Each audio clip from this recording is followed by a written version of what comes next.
Let's now go over the second case of restoring the balance of the tree after an insertion. And this time we're going to need a right rotation. Let's see. And this will be the general mechanism for doing a right rotation. So we're going to move physically the B to the right by promoting it to be the root. So in this direction, as my cursor is showing.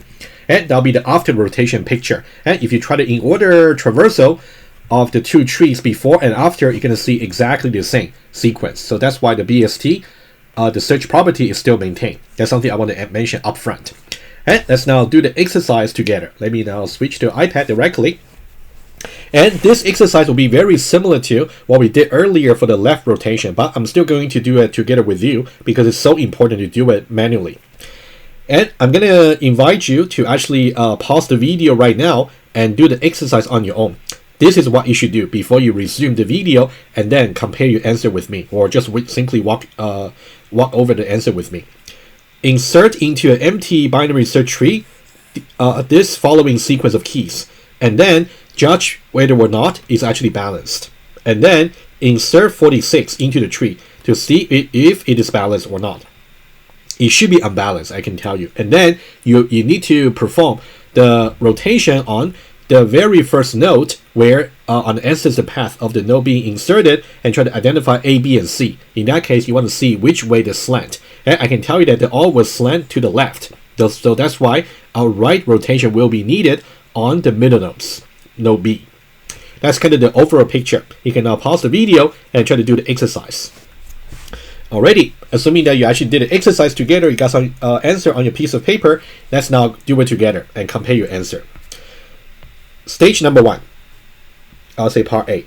We're going to insert one by one. So 44, followed by 17, followed by 78, followed by 32, followed by 50, followed by 88, and then finally we got 48 over here.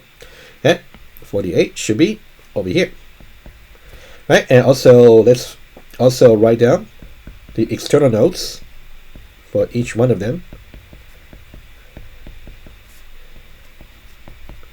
Here for every one of them, and also over here, and also over here.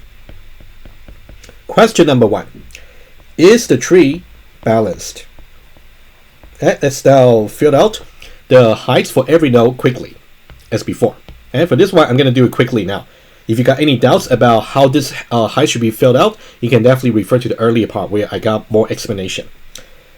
0, 0, 0, 0, 0, 0, 0, 0. Okay, and this one should be 1, and it should be 2, and then it should be 1, and then it should be 1 over here, and it should be 2, and then it should be 3, and then it should be 4 over here. Right, so that's about the heights. And if you compare every pair of the child nodes heights, you will see that the difference is no more than 1. So here the difference is simply 0, and then we got over here the difference is 1, 0, 1, 1, 0, and also 1. So it's balanced. So check. This part over here is pretty straightforward, right? If you got any doubts about this part here, reach out to me, or you want to rewind the earlier part video. And part B, we're going to insert this node over here. We're going to insert 46 into the tree. So we're going to go from part A to part B over here. Insert 46 into the tree. So what I will do is I'm going to make a copy of this tree over here, and then I'm going to paste it over here. Let's see what's going to happen after the insertion. So this will be part B. And let's now insert the nodes, which will be 46. So 46 larger than 44 should go this way, less than 78 should go this way, and then less than 50 should go this way, and then less than 48. So you should be returning this external node from the searching process, right? So what's going to happen is we're going to convert this node over here to be internal. That's what we should do. So this node over here should be 46. And then underneath it, we should really get 2 external nodes. Let's now try to see if there's any balance that should be updated. Okay, so this part over here, this would be 0 and 0, and this one will be 1 over here, and this part should be updated to 2. As you can see, the maximum of 1 and 0 should be 1, and plus 1, that would be 2, right? And then maximum of 2 and 0 should be 2, so this one should be updated to 3. And maximum of 3 and 1 should be 3, so plus 1, so this should be updated to 4. It's propagating, basically.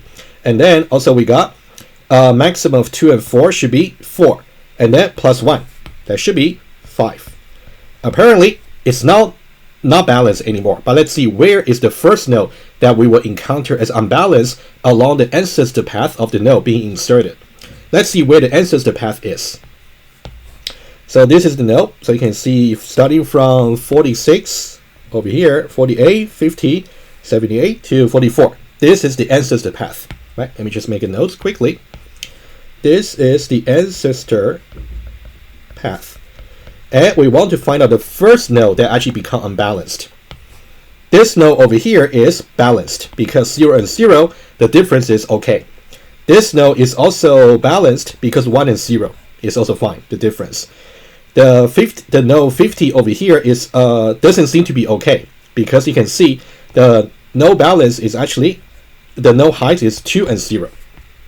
So what we should do is let's make some annotation over here. You can actually try to see that this part over here, this part here, the difference is actually 2. Meaning that this will be the first node that's actually unbalanced. This will be the first node, right? This is the first node. So that will be A. And then its child on the ancestor path will be 48 over here. So this will be B. And then the grandchild over here on the same ancestor path will be C. And what about T1, T2, T3, T4, right? If you go back to the conceptual sketch for the right rotation, you will see we got T1, T2, T3, T4, right? We got exactly A, B, and C. Let's now go back just to highlight them over here, right? Starting from T1 over here, okay? So we got this one over here is T1. This part over here is T2. Okay, so T1, T2, and then this one over here is T3. And we're lucky, all the T1, T2, T3, T4, they happen to be external, which is okay. The subtree can be arbitrarily complicated, including just empty, like external. So what we got is, we actually got T1, T2, T3, T4, A, B, and C. What you really need to check right now is the structure we have, C, B, and A, and also T1, T2, T3, and T4. What I'm trying to highlight over here is really corresponding to the general pattern that we need to do over here. And we want to rotate in this way. Let's now remind ourselves on the paper quickly about the pattern that we're going to rotate, and then we'll do it. Let's now try to draw that over here, and then we'll talk about exactly the rotation we should do. Well, actually, let's talk about it first. A, B, and C, they are slanting to the left, meaning that we should do a right rotation, the opposite. So we should say A, B, and C slant to the left, meaning that right rotation.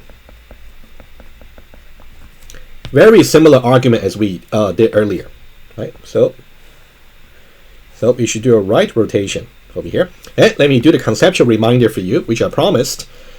So what we have over here is this.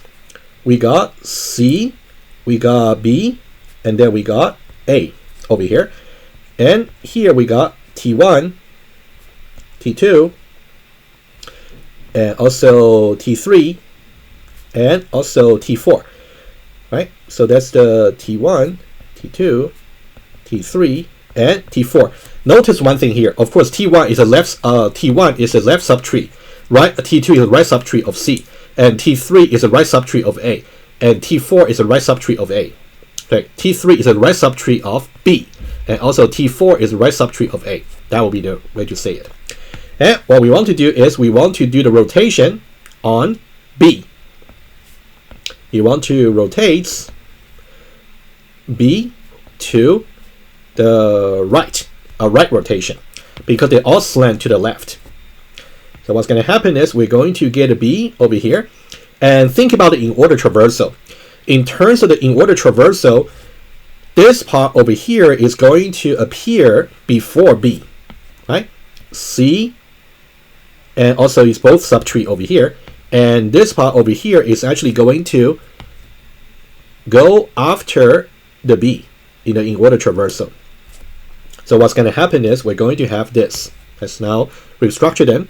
So we still got B being the root. So what's going to happen is B is going to be over here, and then we actually got two subtree, first and also second over here. And for the first one, it's going to be C, T1, T2, right? C, and then T1, and also T2. T1, T2. And similarly, we actually got A here, and then we got T3, and also T4.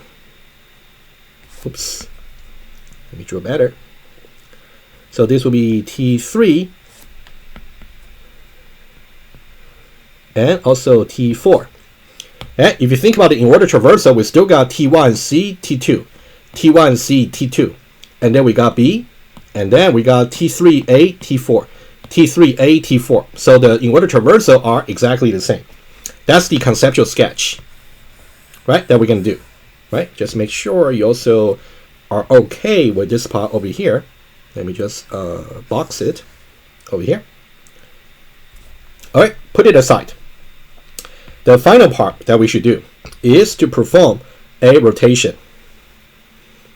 Okay, let me put it here. So we're going to rotate the middle node B to the right. Right? So that will be the B. We want to rotate to the right. Let's see what's going to happen. So let me just copy this tree over here, and then I'll set it up before the rotation. So this will be part C. Okay, I can make it a little bit smaller over here. Okay, like over here. And then let me just say this will be the final part over here. And we are going to actually let's name. Let me put the insert node quickly. So it's going to be 46, right? 46 over here. Okay, let me move that slightly a little bit up quickly. Good. And then we're going to have 46 over here. Okay, this part over here. And we're going to do the rotation. Remember which part is A, B, and C. So this part over here is A. This is A. And this is B. And this part over here is C. A, B, and C. And then we got T1, T2, T3, and also T4. Right? We have seen this correspondence already over here. Right? That's what we have seen. And to do the rotation, I would suggest we kind of move this part here just away for now. Okay, let me try to be very careful over here. Okay, this part over here. Okay, so that's a part. You can think about this is what we have seen over here. Exactly the ABC, right? ABC, ABC, T1, T2, T3, T4, T1, T2, T3, T4. And after the rotation, B should really become the root, and then C and A, and etc. So what I will do is I'm going to put B back first. And I'm going to put B over here. And then I'm also going to put C and A. Actually, the part of the subtree for C over here, C underneath T1 and T2, that part doesn't really change. So I can move the whole thing over here. So C over here, I can, let me put it here, right? And also for A, that's going to be another root. Okay. and put it here. And then the 2 subtree underneath. So subtree, and also, okay, to be more precise, this is T3, this is T4. I want to be careful. There should be T3 over here, and also T4 over here. All right, let me now connect them properly. Every connection I'm trying to do over here should be corresponding to the set child and set parents reference accordingly on Java. All right, so this one over here is going to be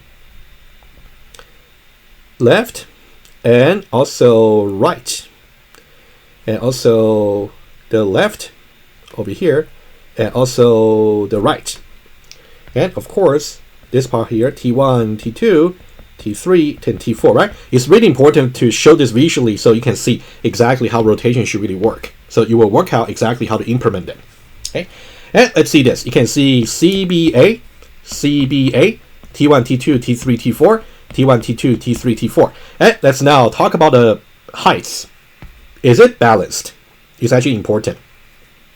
And by the way, so for this particular B over here, part B, when we try to see whether or not it's actually balanced, right? Right, the answer should be no. That's why we need a rotation. Right? Let me just say no. And over here, for this one here, is it balanced? We don't know yet. We're going to decide very quickly. So what I will do is, so let's now put in the heights for the external nodes at the bottom level. 0, 0, 0, and 0. So for node 46, it should be 1, right? And also for node 50, maximum of 0 is 0 plus 1. That should be 1 over here. What about the node B over here? 48. So now maximum of 1 and 1 is going to be 1. Plus 1 is going to be 2. And the maximum of 2 and 1 is 2. 2 and 1 is 2. And then plus 1, that'll be 3. So we are okay. Right? You can see now adjusting this part of the tree over here can make sure we don't have to increase this 3 back to 4 anymore. You can see now it's simply okay because the maximum of 2 and 1 is simply 2. Plus 1, that'll be 3. And it seems like the tree is now balanced. Let's double check once more. The 2 children over here, 0 and 0 is okay. 0 and 0 is fine. 1 and 1 over here is fine. Difference is 0. 0 and 0 here is also 0. 2 and 1 over here, difference in the height is also 1, right? So it is balanced, indeed. Let's now recap what we have achieved in this exercise over here. So we started with this particular sequence of keys to be inserted into a binary search tree that's empty, right? So that's part A. And the resulting tree over here, as we argue, it is balanced. It will satisfy the height balance property. What about part B? Part B is actually after inserting a new key into the tree, which ended up being over here. In that case, we actually ended up having a tree that's not balanced, as we argued before, and this was the very first node along the ancestor path of the inserted node. That's actually ill-balanced. So we identify that as A, and then B, and then C accordingly, and then we do the rotation. So that'll be the final part that you have to pay attention to. And the final part is usually the most important part because we want to restore the balance of the tree. And what we do is we just want to apply this pattern over here about rotating the middle node over here, B, to the right over here. And then, so that's exactly what we have done. So we have done for this part over here before the rotation to this part over here after the rotation. That's what we have done. To go from here to here, we also check that the balance, the high balance property is restored after the rotation over here. That's a recap. Alrighty, so let's now move on to the next exercise about doing double rotations.